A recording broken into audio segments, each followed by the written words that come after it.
तो आज हम कवर करने जाएंगे अपना जो सेवन यूनिट 7 है रियलिस्टिक स्कूल ऑफ ज्यूरिस्प्रूडेंस उसके बारे में कर देखेंगे। ठीक है। इससे पहले हम जितने भी स्कूल्स हैं उनको देख चुके हैं। सोशियोलॉजिकल या फिर एनालिटिकल हिस्टोरिकल जितने भी स्कूल्स हैं उनको हमको कवर कर चुके हैं। ये हमारा लास्ट है रियलिस्टिक स्कूल ऑफ ज्यूरिस्प्रूडेंस। देखो इसमें क्या बोल रखा है। In the reality there is a no such a thing as a realistic school. जिस तरीके से रियलिस्टिक स्कूल में जो बातें बताई गई हैं उस तरीके से रियलिटी में नहीं होती हैं चीजें। Realism is a term for the movement in the law that include both thinking and the actions. देखिए इसके अंदर दोनों चीजें इंक्लूड होती हैं। थिंकिंग क्या पीपल्स क्या सोचते हैं, उनकी थिंकिंग क्या है, and what they are actions. ठीक है। Relating to the world as it's actually operate. ठीक है, किस तरीके से ये एक्चुअली में ऑपरेट करता है वो इसके अंदर डिस्कस किया जाता है। In the realistic school of jurisprudence the law is studied in its real working, rejecting the usual concept that it is a collection of the rules and principle। देखो इसमें क्या बोल रखा है, सिंपल अगर हम समझने की कोशिश करते हैं तो इसमें बोल रखा है कि रियलिस्टिक स्कूल क्या बोलता है कि जो चीजें जो लॉ है ना वो अंडरस्टूड किया जाता है how it is work in the real life, कि वो रियल लाइफ में किस तरीके से वर्क करता है। इस चीज को हम अंडरस्टैंड करते हैं रियलिस्टिक स्कूल के द्वारा। ठीक है। Rather than it not just by reading legal rules को अंडरस्टैंड करके हम चीजों को नहीं समझ सकते, बल्कि हम एक्चुअल लाइफ में क्या वर्क कर रहे हैं उस लॉ के रिगार्डिंग वो चीज अंडरस्टैंड करके ही हम क्या कर सकते हैं, रियलिस्टिक स्कूल को समझ सकते हैं। Rather than the being defined by the set of rules the law is defined by the जजेस डिसीजन। ठीक है। ये बिलीव करते हैं कि जो जजेस का डिसीजन होता है ना, ये मोस्ट इंपॉर्टेंट पार्ट होता है लॉ का। जो लॉ जो होता है ना, लॉ इज व्हाट जजेस actually decided in the court. ठीक है, वो चीज लॉ मानी जाती है, ना कि जो हमारे रूल्स एंड बुक्स में लिखे रहते हैं वो चीज नहीं। जो लॉ वह चीज मानी जाती है as per the realistic school, जो रियल में एक्चुअली में जो वर्क करती है एंड जो डिसाइडेड किया जाता है डिसीजन ऑफ द जजेस के द्वारा। ठीक है। देखो इस नेक्स्ट क्या बोल रखा है। तो मेन आइडिया क्या है इसका रियलिस्टिक स्किल का, कि law is not only a set of written principles या रूल्स नहीं है। To understand the law we must see how the जजेस apply in its real situation. ठीक है। हमें अगर लॉ को अंडरस्टैंड करना है अच्छी तरीके से, तो हमें जो भी जजेस ने अपने डिसीजन दिए हैं, जितने जो भी जजमेंट डिसाइडेड किए ना, उसमें जो अपना डिसीजन देते हैं, जिस तरीके से वो लॉ को अप्लाई करते हैं, लॉ को जो रियल सिचुएशन होती है, तो उसके द्वारा हम लॉ को अंडरस्टैंड कर सकते हैं, रेदर देन जो रिटन जो रूल्स होते हैं, प्रिंसिपल्स होते हैं उनके अलावा। ठीक है। देखो अब इसमें क्या बोल रखा है कि realistic school is the mixture of analytical approach and sociological approach. ठीक है। ये जो हमारा सोशियोलॉजिकल अप्रोच है, एनालिटिकल जो अप्रोच है ना, इन दोनों का क्या है, ये मिक्सचर है। एनालिटिकल में क्या होता है, फोकस करते हैं जज एंड जो कोर्ट जो डिसाइड करते हैं वो एनालिसिस करते हैं कि व्हाट एग्जिस्ट, जो एग्जिस्ट करता है आज के टाइम पे, वो बात की जाती है एनालिटिकल स्कूल के अंदर। एंड सोशियोलॉजिकल में क्या करते हैं, स्टडी करते हैं कि किस तरीके से लॉ अफेक्ट करता है सोसाइटी को, and how the society influence करती है लॉ को। तो ये हमने सोशियोलॉजिकल अप्रोच के अंदर देखा था। ठीक है। तो रियलिस्टिक स्कूल इसका मिक्सचर है, कि जजेस किस तरीके से डिसाइड करते हैं जो चीज एग्जिस्ट करती है एक्चुअल में आज के टाइम पर, रियल टाइम में किस तरीके से लॉ को अप्लाई करते हैं, तो वो एनालिटिकल स्कूल में हो जाता है। एंड किस तरीके से लॉ लॉ जो है वो अफेक्ट करता है सोसाइटी को, एंड सोसाइटी किस तरीके से इन्फ्लुएंस कर रही है लॉ को, ये हमारा सोशियोलॉजिकल अप्रोच है। तो इन दोनों के मिक्सचर हमारा क्या कहलाता है, रियलिस्टिक स्कूल के अंदर हमें कंसेप्ट दिखता है। देखो realistic school should of jurisprudence are classified the two types. इसको दो तरीके से बताया गया है। पहला होता है अमेरिकन रियलिस्टिक एंड दूसरा है स्कैंडिनेवियन रियलिस्ट। ठीक है। अमेरिकन में क्या बोलते हैं, scholars not only learn from their own experience, ठीक है, but they also watched and observed lessons from the judgement of their peers. ठीक है। अमेरिकन रियलिस्टिक में क्या बोल रखे हैं कि जो स्कॉलर्स होते हैं ना, वो not only learn from their own experience, वो केवल अपने एक्सपीरियंस से ही नई चीजें सीखते हैं, but they also watched and observe lessons from the judgments and of their peers. जो भी उनके जजमेंट्स होते हैं, जो जजेस के डिसीजंस होते हैं ना, उनसे भी वो बहुत सारी चीजें सीखते हैं। तो इसमें ये बोल रहा है अमेरिकन स्कूल का अंदर क्या हो रहा था, अमेरिकन जो रियलिस्टिक अप्रोच है उसका मतलब क्या है, कि जो स्कॉलर्स होते हैं वो अपने एक्सपीरियंस के साथ साथ जो भी जजमेंट्स होते हैं कोर्ट्स के, या जो भी अदर जजेस के जो डिसीजंस होते हैं, पियर्स मतलब होता है जो उनके फ्रेंड्स होते हैं, जो भी एक वो होता है ना, एसोसिएट्स होते हैं, उनसे जो भी चीजें सीखते हैं ना, वो हमारा क्या होता है, हमारा अमेरिकन रियलिस्टिक के अंदर आता है। मतलब वो बिलीव करते हैं कि जज प्ले करता है major role in creating the law. ठीक है। नेक्स्ट क्या बोल रखा है, स्कैंडिनेवियन रियलिस्टिक क्या होते हैं, the scholars relied only on their own personal experience in this area. जो स्कैंडिनेवियन जो रियलिस्टिक होते हैं ना, ये स्कॉलर्स जो रिलाई करते हैं मेनली ऑन देयर ओन, जो ऑब्जर्वेशंस होती हैं, पर्सनल एक्सपीरियंसेस होते हैं, उनके ऊपर रिलाई करते हैं। एंड वो फोकस करते हैं more on what actually happen in the society then on the legal theory. ठीक है? जो एक्चुअल में जो चीज़ें हैपन होती हैं, उनके ऊपर वो क्या करते हैं, अपना ओपिनियन रिलाई करते हैं। ठीक है? अब देखो हम एक-एक करके देखते हैं दोनों को। तो अमेरिकन जो रियलिज़्म है ना, इसमें कौन-कौन से ज्यूरिस्ट होते हैं, किस तरीके से, तो इसको अंडरस्टैंड करते हैं। देखो इसमें क्या बोल रखा है, analytical sociological schools are combined in the realistic school of jurisprudence. Analytical which is a judgment delivered by the जजेस इन द कोर्ट। जजमेंट जो दिया था कोर्ट के द्वारा, वो एनालिटिकल के अंदर आता है। Sociological because of the influence of the जज मेड लेजिस्लेशन है सोसाइटी के, किस तरीके से जजमेंट लॉज होते हैं वो सोसाइटी को इन्फ्लुएंस करते हैं। सोसाइटी इन्फ्लुएंस करती है जो जजेस के जो केस लॉज होते हैं उनको किस तरीके से सोसाइटी इन्फ्लुएंस करती है। ठीक है, ये चीज इसमें देखी जाती है। देखो पहले आते हैं हमारे John Chipman Gray. John Chipman Gray, ठीक है, 1939 to 1915।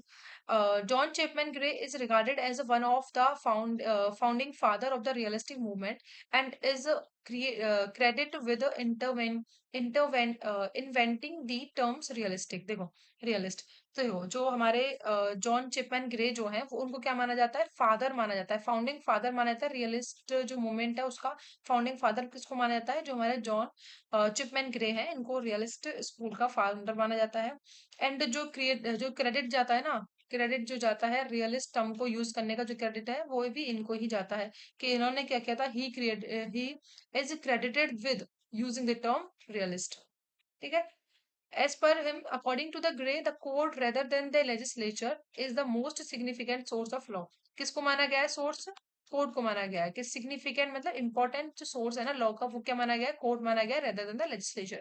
According to him, a judge mentality and bias play a significant impact in the decision making. जो जज का जो बाइसनेस होती है या जो उसकी मेंटेलिटी होती है, वो क्या करती है, एक सिग्निफिकेंट इम्पैक्ट डालती है डिसीजन पे। He laid the groundwork for a more critical approach that continued to emphasize the role of non-logical variations in the making the judgment. According to the Gray, the court are the ones who give life to the statute word. ठीक है, देखो उसमें क्या बोल रखा है, इन्होंने क्या माना है कि जो कोर्ट्स होते हैं ना वही मेन सोर्स होते हैं लॉ के। ठीक है, ना कि लेजिस्लेचर और जो पार्लियामेंट्स होते हैं वो हमारे नहीं होते हैं, कोर्ट ही मेन सोर्स होते हैं। जज जो भी लॉज बनाता है वो अपने खुद के डिसीजन से देते हैं। जज की जो थिंकिंग होती है, एक्सपीरियंस होता है, उनकी पर्सनल वाइज क्या करते हैं, इन्फ्लुएंस करते हैं जजमेंट्स को। And laws written in the books, जो जो लॉज बुक्स वगैरह में रिटन किए जाते हैं, बिकम मीनिंगफुल ओनली। वो मीनिंगफुल कब बनते हैं, only when the court interpret and apply them. कोई भी अगर लॉ किसी बुक्स के अंदर लिखा हुआ है तो वो मीनिंगफुल जब बनता है, उसकी वैल्यू जब की जाती है, जब स्टैट्यूट्स के जो वर्ड्स होते हैं ना, जब उनको कोर्ट का सपोर्ट मिल जाता है, सो कोर्ट उनको इंटरप्रेट करते हैं, उनको अप्लाई कर देते हैं जज अपने डिसीजन में, तब उनको क्या मिलता है, मीनिंगफुल उनका एप्लीकेशन होता है। देखो इसमें क्या बोल रखा है, ये हमारा बोल रखा है ओलिवर वेंडल होल्म्स। होल्म्स जो है 1841 टू 1934। ठीक है, इनका क्या मानना है कि he made a point of stressing that the practice of law was a combination of both experience and the logic. इनका मानना क्या था, ये किस पॉइंट को स्ट्रेस देते हैं, मतलब किस पॉइंट पे जोर देते हैं ज्यादातर, कि जो भी कॉम्बिनेशन होता है लॉ किसका कॉम्बिनेशन होता है, एक्सपीरियंस एंड लॉजिक्स का। Known for has a bad man's theory, इनको बैडमैन्स थ्योरी के नाम से इनके लिए माना जाना जाता है। ठीक है, his emphasis was on the practical and the empirical aspect of the law. The primary goal of the studying legal study was for him to begin the process of re-evaluating the value of the law that had been formed through the time. There must be a clear separation between law and the ethics. Holmes' visions of law put both court and professional lawyer are at the center of legal stage. देखो जो हमारे Oliver वेंडल जो Holmes हैं, उनका मानना क्या है, देखो ये कौन है, इनके बारे में अगर हम देखते हैं तो ये फेमस एक अमेरिकन रियलिस्टिक जज एंड जूरिस्ट हैं ये। ठीक है, उनका मेन मेन आइडिया क्या है कि law is based on the both logic and experience के ऊपर बेस्ड होता है लॉ। ही बिलीव्ड दैट जो लॉ होता है ना वो should be studies as it work in the practice, not in the theories. कि जो प्रैक्टिस में जिस तरीके से वर्क करता है उसमें हम बिलीव करते हैं, ना कि हम थ्योरीज में बिलीव नहीं करते हैं। ही इंट्रोड्यूस अ बेडमैन थ्योरी, उन्होंने अपनी एक बेडमैन थ्योरी दी है। ठीक है, इनकी थ्योरी है बैटमैन थ्योरी। बैटमैन्स थ्योरी, इस थ्योरी में क्या बोल रखा है, Batman obey the law only because he fear punishment. इनका मानना है कि कोई भी अगर बैड पर्सन होता है वो ओबे करते हैं लॉ को, क्यों करते हैं, क्योंकि उनको फियर होता है पनिशमेंट का, not because he thinks it is are morally rights. वो ये नहीं सोचते हैं कि क्या सही है क्या गलत है, बस वो ये सोचता है कि अगर मैं ऐसा कुछ करता हूँ, कुछ गलत करता हूँ, तो उनको फियर रहता है कि इससे मुझको पनिशमेंट मिलती है। ठीक है, इनका मानना क्या है कि he believe that law and morality क्या होते हैं, सेपरेट, क्या होते हैं, सेपरेट होते हैं। दोनों चीजें क्या होती हैं, लॉ एंड जो मॉरल्स होते हैं वो क्या होते हैं, सेपरेट होते हैं। ठीक है। इन्होंने क्या किया है, क्लियर सेपरेशन किया है किसके बीच में, लॉ एंड एथिक्स में, मॉरल्स के बीच में। ठीक है। और इनका मानना है कि जो कोर्ट्स एंड लॉयर होते हैं ना, वो इंपॉर्टेंट रोल प्ले करते हैं लीगल सिस्टम्स के अंदर। ठीक है। कि जो Holmes vision of the law puts both court and professional lawyer at the centre of the legal stage, कि ये क्या करते हैं कि इंपॉर्टेंट रोल प्ले करते हैं इसके अंदर। तो अगर हम पूरे का एक समराइज करके देखें, तो according to the Holmes, law is based on the practical experience. कि लॉ क्या होता है, बेस्ड होता है प्रैक्टिकल एक्सपीरियंस के ऊपर। And people often follow the law avoid the punishment. और जो भी लोग होते हैं वो लॉ को इसलिए फॉलो करते हैं क्योंकि उनको अवॉइड करते हैं, जो भी पनिशमेंट्स होती है उनको अवॉइड करने के पर्पज से क्या करते हैं, वो फॉलो करते हैं लॉ को। ठीक है। नेक्स्ट है हमारे Jerman and Frank. Jerman J Jerome sorry Jerome and Frank क्या बोलते हैं, 1889 1957। जेरोम एंड फ्रैंक क्या बोलते हैं, इनका मानना है कि they are the two kind of realist. दो का तरीके के रियलिस्ट होते हैं। Frank said while one group as a skeptical of the legal standard ensuring the consistency in the law, the other group is a skeptical of establishment। एक है skeptical of the legal standard and दूसरा skeptical of establishment of the facts before the trial court। Frank admitted that he belonged to the second group। वो believe करते हैं अपने आप को कि वो किससे belong करते हैं, second group से, skeptical of establishment से belong करते हैं। ठीक है। Frank focused on the unpredictability of the legal system। He argued that the rule and written law are based on the false assumptions that the law should be clear। He said that judges and the practitioners should recognize the reality that the law is ambiguous and should not rigorously stick to the precedent and defined rules। He emphasized that necessity of lawmaking by examining the facts of the each case in light of the changing societal context। देखो, अब इसमें देखते हैं। देखो, ये जो हमारे हैं जेरोम एंड फ्रैंक जो है, वॉज एन इंपॉर्टेंट अमेरिकन जूरिस्प्रूडेंट, जो रियलिस्टिक स्किल के जूरिस्ट है ये बिलीव करते हैं कि जो लॉ होता है ना, इस अनसर्टेन होता है and can not always be practic predict नहीं हो सकता है। और ऑलवेज हम क्या नहीं कर सकते, इसको प्रेडिक्ट नहीं कर सकते। ठीक है। इन्होंने बोला है कि लॉ जो होता है ना, वो कैसा होता है, अनसर्टेन होता है, अनप्रेडिक्टेबल होता है। हम इसको प्रेडिक्ट नहीं कर सकते कि इसी तरीके से लॉ होगा। ठीक है। फ्रैंक बोलते हैं कि दो तरीके के रियलिस्टिक होते हैं, those who doubts that legal rules are always clear and consistent. एक तो मानते हैं जो लीगल स्टैंडर्ड के रिगार्डिंग होते हैं, इंश्योर कंसिस्टेंसी को लेकर चलते हैं, स्पेक्टिकल। तो उनका मानना क्या होता है, उनको डाउट होता है इसके रिगार्डिंग कि जो लॉज हैं वो ऑलवेज क्लियर होते भी हैं कि कंसिस्टेंट होते हैं, नहीं है, उनको इस चीज के रिगार्डिंग डाउट होता है। एंड दोज सेकंड कौन से होते हैं, spectacle of the establishment of the facts before the court. उनको क्या होता है कि डाउट्स होता है वेदर द जो फैक्ट ऑफ द केसेस है can be non with certain, कि वो सर्टेनिटी है उनके साथ में, जो भी फैक्ट्स जो कोर्ट के सामने प्रेजेंट करने जा रहे हैं क्या उनमें सर्टेनिटी है या नहीं है। तो दूसरे वाले वो ग्रुप होते हैं। और जो भी हमारे फ्रैंक है वो कौन से सेकंड ग्रुप से, वो सेकंड ग्रुप से बिलोंग करते हैं। ठीक है। जहां वो ये बिलीव करते हैं कि लॉ कैसा है, अनप्रेडिक्टेबल है।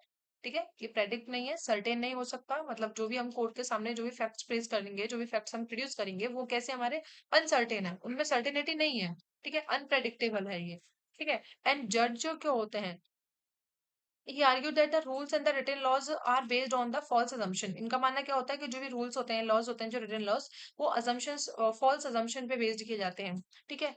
एंड जो जजेस होते हैं ना, शुड नॉट बाइंडली फॉलो। तो मतलब उनका मानना यह है कि जो जजेस वगैरह जो होते हैं ना, बाइंडली फॉलो नहीं करते हैं सारी चीज को, जो रूल्स होते हैं, प्रेसिडेंट्स होते हैं, वो खुद के डिसीजंस देते हैं। तो जजेस शुड डिसाइड करते हैं केस को केयरफुली, एग्जामिन करते हैं फैक्ट्स वगैरह को, एग्जामिन करते हैं अच्छे तरीके से, जो भी होता है इम्फोसाइज करते हैं नेसेसिटी लॉ मेकिंग, एग्जामिन करते हैं फैक्ट्स वगैरह को।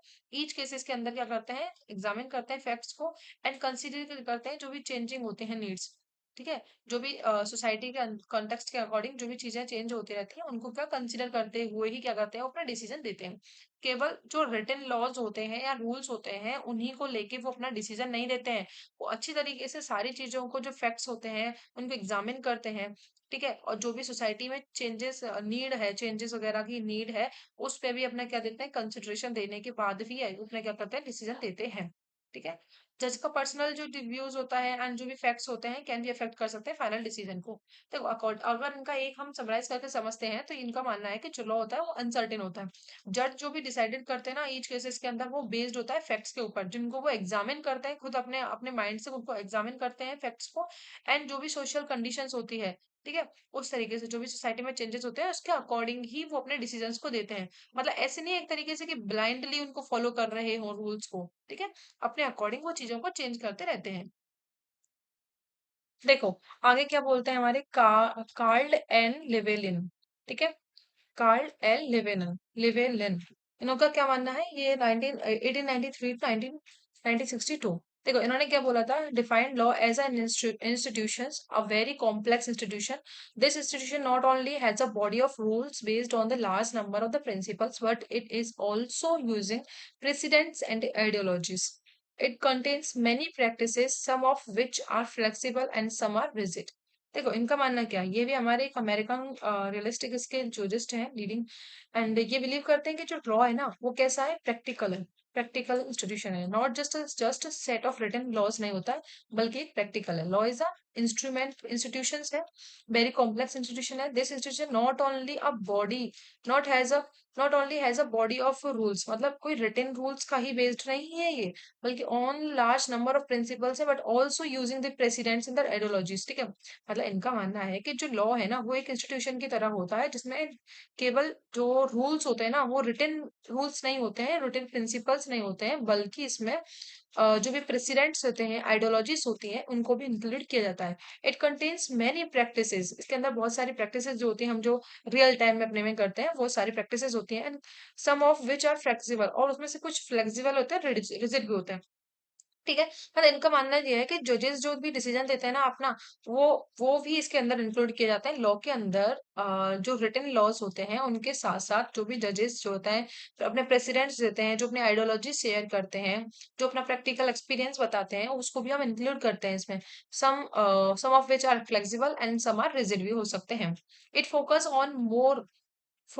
मोर on what the court and individual are really doing. ये फोकस करते हैं कि व्हाट जो कोर्ट है या इंडिविजुअल है वो किस तरीके से रियली डूइंग जो काम करते हैं उस पर फोकस करते हैं। According to the realism, the law is defined as a broad predictions of what the court will do, ठीक है? अकॉर्डिंग टू द जो रियलिज्म है उसके अकॉर्डिंग लॉ क्या होता है, एक ब्रॉड प्रेडिक्शन है, एक प्रेडिक्शन है जो कि कोर्ट विल डू, मतलब कोर्ट क्या डिसाइड करेगा, ये एक प्रेडिक्शन है, ब्रॉड प्रेडिक्शन है कि कोर्ट क्या चीजों पे डिसाइड करेगा, क्या करेगा, ये इनका क्या है, मेन पर्पस है, मेन आइडिया है as per the law in the realism. देखो इसमें क्या बोल रखे हैं कि ये बिलीव करते हैं कि law is a practical practical institution होता है, not just a set of written rules, ठीक है?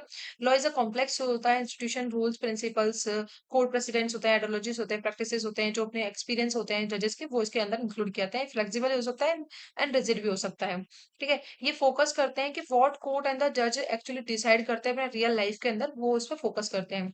According to him law is a prediction होता है कि what the court will decide in the cases, कि किस तरीके से कोर्ट डिसाइड करेंगे अपने केसेस के अंदर, वो प्रिडिक्शन होती है as per the realism. Law क्या होता है एज पर द रियलिज्म, कि क्या कोर्ट डिसाइड करेंगे, जो प्रिडिक्शन होती है एज पर द लॉ, कि जो भी कोर्ट या जजेस डिसाइड करेंगे वो क्या होता है, हमारा लॉ माना जाता है, ठीक है? नेक्स्ट हमारा स्कूल आता है स्कैंडिनेवियन जो रियलिज्म है उसके अंदर। स्कैंडिनेवियन रियलिज्म हमने हमने ऊपर जो देखे, हमने किसके बारे में देखे थे, अमेरिकन रियलिज्म के बारे में देखे थे। उसमें हमने देखा था कि जो मतलब सारे जूरिस्ट एक ही बात करते हैं कि लॉ वह नहीं होता है जो रिटन है, जो रूल्स है, प्रिंसिपल जो लिखे हुए हैं एक बुक के अंदर, वो हमारे रूल लॉस नहीं माने जाते हैं, बल्कि एक्चुअली जो प्रैक्टिकल लाइफ में जो अप्रोच अप्लाइज की जाती है, जिस तरीके से लॉस को अप्लाई किया जाता है जजेस के द्वारा, जो भी रियल टाइम डिसीजन केसेस के अंदर, वो हमारा क्या माना जाता है, लॉ माने जाते हैं, ठीक है? स्कैंडिनेवियन रियलिज्म क्या बोलता है, in the contrast to the American realism, the approach used by the Scandinavian realist to law is more abstract and philosophical. It sharply opposed the metaphysical concept of law. Scandinavian realistic had an essential role in opposing the natural law theory. देखो इसमें क्या मानना है, ये जो भी है इनका ये जो है इट इज अ, इनका मानना है कि ये जो भी लॉज होते हैं ना वो फिलोसफिकल एंड एब्स्ट्रैक्ट होते हैं देन दी अमेरिकन रियलिज्म। जो भी हमने अमेरिकन रियलिज्म पढ़ा उससे ज्यादा फिलोसफिकल एंड एब्स्ट्रैक्ट होते हैं, एंड ये रिजेक्ट करता है किसको, नेचुरल जो थ्योरीज है उनको रिजेक्ट करता है, एंड जो आइडियाज हैं जो कि एक्सपीरियंस से नहीं आते हैं, which can not be proved by the experiences, उनको रिजेक्ट करते हैं ये। ठीक है। ये बिलीव करते हैं कि लॉ शुड बी स्टडीज किया जाता है through the real facts and practical experiences, not through the moral और इमेजिनरी कंसेप्ट्स। ठीक है, इनका मानना होता है कि जो भी हम अंडरस्टैंड करते हैं ना, वो कैसे करते हैं, जो रियल फैक्ट्स होते हैं, प्रैक्टिकल एक्सपीरियंसेस होते हैं, उनसे हम क्या करते हैं, अंडरस्टैंड करते हैं, स्टडी करते हैं लॉ को, ना कि जो मोरल और जो इमेजिनरी कंसेप्ट्स होते हैं, जो अपने खुद के ओपिनियंस होते हैं, उन पे लॉ बेस्ड नहीं होता है। ठीक है, तो हमारे नेक्स्ट इसमें आते हैं, नेक्स्ट इसके अंदर आते हैं हमारे एक्सेल हेगल स्टॉर्म स्टॉर्म। ठीक है, 1868 टू 1939। देखो ये क्या बोलते हैं कि he said that all the metaphysical concept are the same concept, they are mere word play. ठीक है, कि जितने भी हमारे जो मेटाफिजिकल कंसेप्ट्स होते हैं वो कैसे होते हैं, सेम कंसेप्ट्स होते हैं। ठीक है, and he emphasized that of psychological importance of doing the right thing. One fight more effectively if one feels that one is fighting for what is a right, and law and ritual are like whiskey and its bottle. He claims in order to the ship the whiskey, one must first remove the bottle. In the Hegelstorm's mind, there was no such thing as good or evil. There are no such thing as objective value according to him.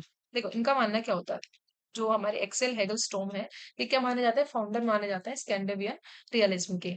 ये क्या मानते हैं, इनका मानना है ये reject करते हैं जो नेचुरल लॉज होते हैं, जो मेटाफिजिकल आइडियाज जो होता है, उनको क्या करते हैं, ये रिजेक्ट करते हैं उस कंसेप्ट को। और क्या बोलते हैं, इनका इनका मानना क्या है कि जो मेटाफिजिकल कंसेप्ट होते हैं ना, वो मीनिंगलेस होते हैं। सेम कंसेप्ट, शेम शेम वाला।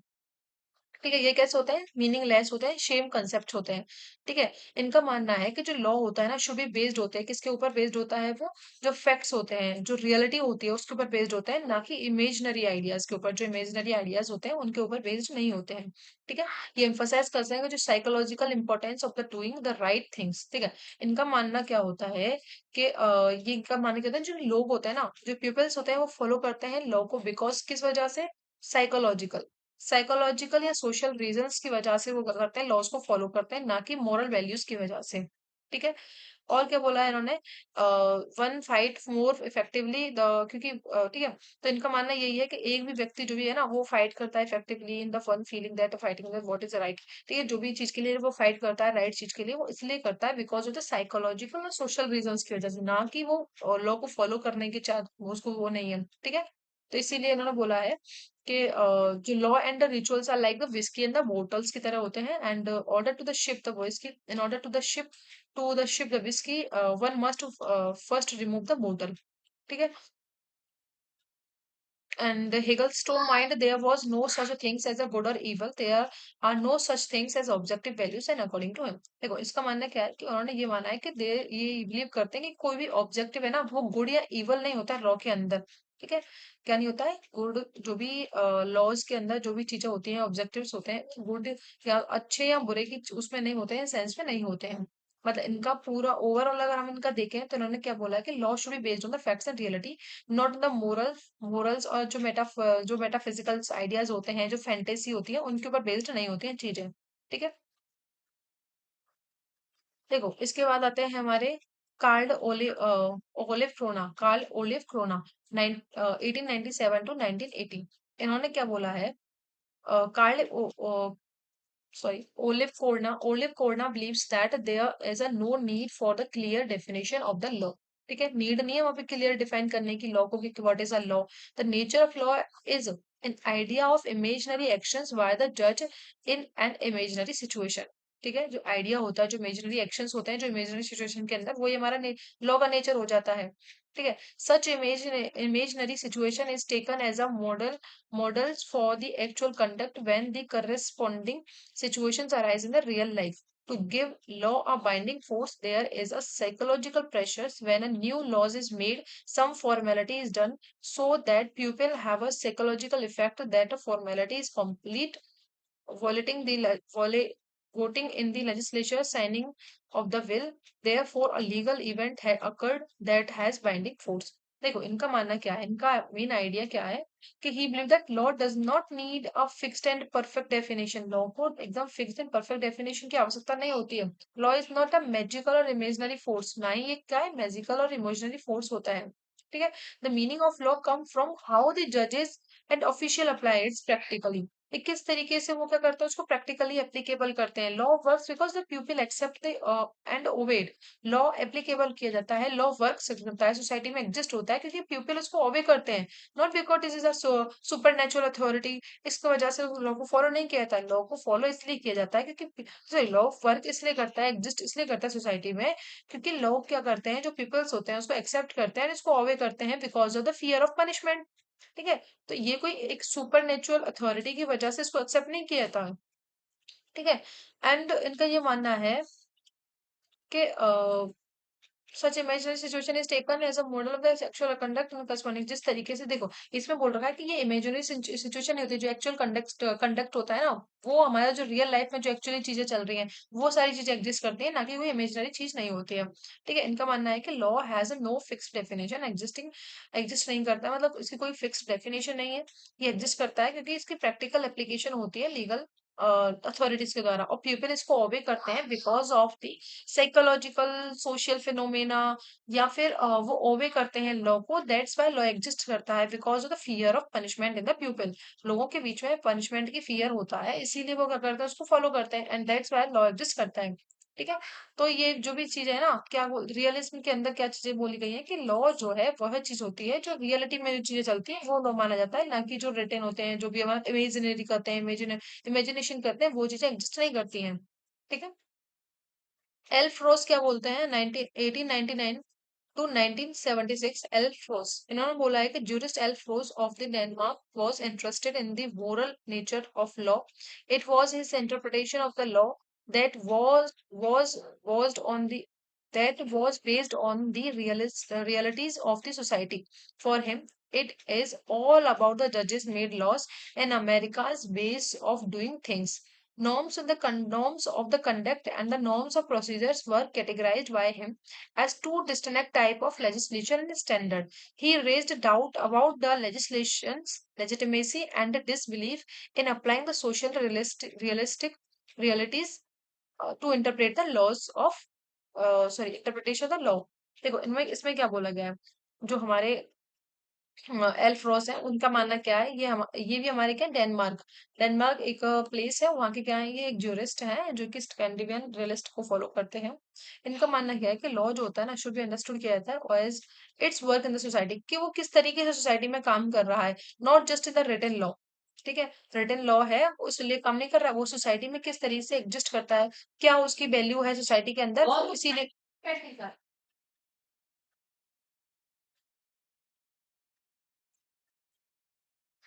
ठीक है। देखो, इनका मानना क्या है कि he believe that law should be understood किया जाता है as it's works in society, की किस तरीके वो सोसाइटी में काम करता है, जो रियलिटी होती है ना उसकी सोसाइटी में, किस तरीके से वो एग्जिस्ट करता है सोसाइटी के अंदर, वो हमारे क्या माना जाता है, लॉ शुड भी माना जाता है, अंडरस्टैंड किया जाता है उस तरीके से, ना कि ये just in the written in the rule books, उस तरीके से हम लॉ नहीं मानते हैं। ठीक है। was moral nature law, it was interpreted the law that was based on the reality of the society। वो मानते हैं, इंटरप्रेट करते हैं लॉ को कि जो भी रियलिटी में जो एग्जिस्ट करती है ना सोसाइटी के अंदर चीजें, वो हमारे लॉ अंडरस्टैंड की जाती है, लॉ मानी जाती है। For him it's all about the जजेस made laws and American ways what doing the things. मतलब उनका मानना क्या है कि जो जजेस के द्वारा जो मेड किया था ना, वो ही हमारे क्या मानते हैं, लॉ माना जाता है। Norms in the conducts and the norms of the procedures were categorised by him as the two distinct type of legislation standard. ठीक है। जो norms and conduct then norms of procedure होता है, इसको दो कैटेगरी में उन्होंने डिवाइड किया है, norm of conduct and norms of procedure. उसको लॉ को अंडरस्टैंड करने के लिए दो तरीके से उन्हें कैटेगराइज किया गया है, जिससे कि हम स्टैंडर्ड जान सकें कि लेजिस्लेशन किस तरीके से उसको क्या करता है, इंटरप्रेट करता है। ठीक है। देखो, लॉ क्या हमारे बेस्ड होता है, सोशल जो हमारा सोशल रियलिटी होती है उस पे बेस्ड होता है, प्रैक्टिकल एक्सपीरियंसेस होता है उन पे बेस्ड होता है। ठीक है। इनका मानना होता है कि जजेस जो भी जज मेड जो लॉज होते हैं वो बहुत इंपॉर्टेंट होते हैं, वो बहुत इंपॉर्टेंट रोल प्ले करते हैं। तो इन्होंने क्या किया, जो लीगल रूल्स हैं इनको दो तरीके से डिवाइड किया है, norms of conduct and norms of procedure. Norms of conduct means क्या होता है कि जो rules that tell people what they do और not do. Norms of conduct क्या होते हैं, वो ये बताते हैं लोगों को कि वो उन लोगों को क्या करना चाहिए और क्या नहीं करना चाहिए। एंड नॉर्म्स ऑफ प्रोसीजर क्या होता है कि law rules that explain how the court and legal authority should work. और जो हमारा नॉर्म्स ऑफ प्रोसीजर है, वो ये बताता है कि किस तरीके से जो भी अथॉरिटीज हैं, कोर्ट्स हैं, उनको किस तरीके से काम करना चाहिए, किस तरीके से लॉ को अप्लाई करना चाहिए रियल सिचुएशंस के ऊपर। तो वो इसके बारे में क्या होता है, एक्सप्लेन करते हैं। He believe that law should be interpret according to the realities of the society. देखो ये क्या करते हैं, he raised doubt about the legislation legitimacy. ठीक है, उनका मानना है कि अगर कोई भी डाउट होता है ना लेजिस्लेशन की लेजिटिमेसी के रिगार्डिंग, कि कोई भी लॉ जो है लेजिटिमेट है, वैलिड है कि नहीं वैलिड है, डिसबिलीव के रिगार्डिंग, तो apply social realistic and interpret the law. तो वो क्या करते हैं, जो भी जो भी रियल जो सोसाइटी के अंदर जो भी रियल में एग्जिस्ट करती है ना चीजें, उनको क्या करते हैं, अप्लाई करते हैं, और जो इंटरप्रेट करते हैं लॉ को, देन वो अंडरस्टैंड करते हैं और उसको क्या करते हैं, इंटरप्रेट करते हैं कि क्या जो भी लेजिस्लेशन है वो लेजिटिमेट है कि नहीं है, उसको बिलीव किया जा सकता है कि नहीं किया जा सकता है। तो इनका मानना ये है कि किसी भी चीज को इंटरप्रेट करने के लिए, किसी को वैलिड या इनवैलिड डिक्लेयर करने के लिए कि कोई चीज लेजिटिमेट है कि नहीं है, हमें जो रियलिस्टिक जो चीजें हैं ना सोसाइटी के अंदर, उनको हमें अप्लाई करना होगा। एंड हमें जो भी हम लॉ को इंटरप्रेट कर रहे हैं ना, तो जो सोसाइटी में एग्जिस्ट कर रही है रियलिस्टिक चीजें जो है रियलिस्ट में, तो जजमेंट लॉज होते हैं, जो भी नॉर्म्स होते हैं, उनको हम क्या करेंगे, इंटरप्रेट करेंगे, दैट हम अप्लाई करेंगे लॉ को। ठीक है, तो इस तरीके से इनकी ये अप्रोच है। देन इसके बाद हम इनके बेसिक प्रिंसिपल देखते हैं कि किस तरीके से बेसिक प्रिंसिपल है रियलिस्टिक स्कूल के। यहाँ तक हमारे सारे जूरिस्ट हो चुके हैं, उनके ओपिनियन हो चुके हैं। अब बेसिक प्रिंसिपल्स क्या है रियलिस्टिक स्कूल के, देखो इसमें क्या बोल रखा है, combination of positivist and sociological approach. ठीक है, रियलिस्टिक स्कूल जो क्या है, हमने पहले भी देखा था कि पॉजिटिविस्ट हो या फिर हमारा जो क्या पढ़ा था हमने, एनालिटिकल, वो दोनों सेम चीजें होती हैं। ठीक है, तो ये कॉम्बिनेशन है किसका, पॉजिटिविज्म या एनालिटिकल और सोशियोलॉजिकल अप्रोच का। ठीक है, सेंटर्ड अराउंड द जज, द लॉ, जज the law is what the जज डिसाइडेड। क्या होता है इनके अकॉर्डिंग, क्या होती है, जजेस सेंटर थ्योरी है, मतलब जजेस जो डिसाइड कर देते हैं वही हमारे क्या माना जाता है, लॉ माना जाता है। जो रियलिटी में जज जो अप्लाई करते हैं ना जिन प्रिंसिपल्स को, चाहे वो किस तरीके से रिटेन की गई हो, कहीं भी हो, कुछ से मतलब नहीं है, जो जजेस जो डिसाइड कर देते हैं, जो बिलीव कर देते हैं, वही क्या माना जाता है, हमारा लॉ माना जाता है। Law is what the code और नॉट नॉट व्हाट दे से। देखो इन्होंने क्या बोल रखा है कि law is what court actually do. Law क्या माना जाता है, जो एक्चुअली जो जजेस के द्वारा या कोर्ट में एक्चुअली जो किए जाते हैं वो हमारा लॉ माना जाता है, ना कि जो रिटन बुक्स में होता है वो। ठीक है, doctrine of prudence in is the main source of law. देखो इसमें क्या बोल रखा है, जो प्रूडेंस मिलता है, डिसीडेंट्स जो डिसीजंस होते हैं ना, डॉक्ट्रिन ऑफ प्रूडेंस मतलब जो डिसीजंस होते हैं कोर्ट्स के, वो क्या माने जाते हैं, मेन सोर्स माने गए हैं इस रियलिस्टिक स्कूल के अंदर। Drawbacks of the realistic school of jurisprudence, अब इसके ड्रॉबैक्स क्या है, क्या क्या इसमें कमियां रह गई थी। देखो इसमें क्या किया गया था, reduce the significance of the legal text and the jurisdiction. जो भी लीगल टेक्स्ट वगैरह हैं, इनको इन्होंने क्या किया था, बिल्कुल ही रिड्यूस कर दिया था, उनकी सिग्निफिकेंस इंपॉर्टेंस को बिल्कुल ही खत्म कर दिया था, इग्नोर कर दिया एक तरीके से उनको। Customs are not taken into the consideration, ना ही इन्होंने कस्टम्स के बारे में कोई भी बात की गई थी, ना ही इनको कंसिडर किया गया था। सिर्फ जज के ऊपर ही इन्होंने डिसाइड कर दिया कि जो जजेस डिसाइड कर देते हैं वही हमारा लॉ माना जाता है। ठीक है, dispute the validity of the laws binding powers. ठीक है, इन्होंने क्वेश्चंस रेज कर दिया कि कोई भी जो लॉ है वो बाइंडिंग पावर्स, उसकी वैलिडिटी किस तरीके से डिसाइड की जाएगी। तो ये जो क्वेश्चंस रेज कर दिए थे इन्होंने। The importance of the legislation enacted by the जजेस हैज बीन ओवर एम्फसाइज्ड। ठीक है, तो it give too much importance to the जजेस डिसीजन। ओवर एम्फसाइज किस पे दिया है इन्होंने, अपना जो भी पूरा जोर दिया है किस पे दिया है, वो जो लॉस जो जजेस के द्वारा जो बोल दिया जाएगा वही हमारा वो माना जाएगा, रियलिस्टिक स्कूल के अंदर लॉस माना जाएगा। ठीक है, realists have placed an excessive amount of emphasis on the legislation and the human aspect of the law, and they have been completely unaware of the vast majority of the law that does not even come before the courts for the judgment purpose according to the critics। देखो इनका इन्होंने मतलब इनका पूरा focus किस पे था, too much जो जजेस केसेस होते हैं ना उनके ऊपर था, कि जजेस डिसाइड कर देंगे वही हमारा क्या माना जाएगा, लॉ माना जाएगा। इसको क्रिटिसाइज किया गया था और इससे बोला गया था कि law are followed without going to the court. Law जो है बिना कोर्ट जाए भी हम क्या कर सकते हैं, उसको तरीके से फॉलो कर सकते हैं। लॉ वो भी हो सकता है जो कोर्ट ने नहीं दिया है, जो हमारे टेक्स्ट बुक्स में लिखा रहता है, जो लेजिस्लेशन है जो इंटरप्रेट करके लिखा हुआ है, जो चीजें हमें सोसाइटी के अंदर जो एग्जिस्ट करती है वो भी हमारी क्या मानी थी, लॉ मानी जाती है। ठीक है, और इन्होंने इसको बिल्कुल ही इग्नोर कर दिया, साइड कर दिया। तो जो मेन क्रिटिक्स निकल के आता है ना, इसमें क्रिटिसिज्म किया गया रियलिस्टिक इम्प्लीमेंट, वो है कि it gives too much importance to the जज एंड द कोर्ट्स डिसीजन। इसने क्या दिया, सबसे ज्यादा इंपॉर्टेंस किसको दिया है, जो जजेस एंड कोर्ट के डिसीजन होते हैं उनको दिया है। एंड वेल इग्नोरिंग किया है इसने रिटन लॉस को, कस्टम्स को, एंड जो भी अदर सोर्सेज है उनको पूरी तरीके से क्या कर दिया है, इन्होंने इग्नोर कर दिया है। ठीक है, तो ये हमारा रियलिस्टिक स्कूल हो चुका है। तो ये हमारा जूरिस्प्रूडेंस आज कंप्लीट हो चुका है, पूरी सारी यूनिट्स में हमने कवर कर लिया जो भी हमारे स्कूल्स वगैरह थे इसमें। ठीक है। So thank you, have a nice day.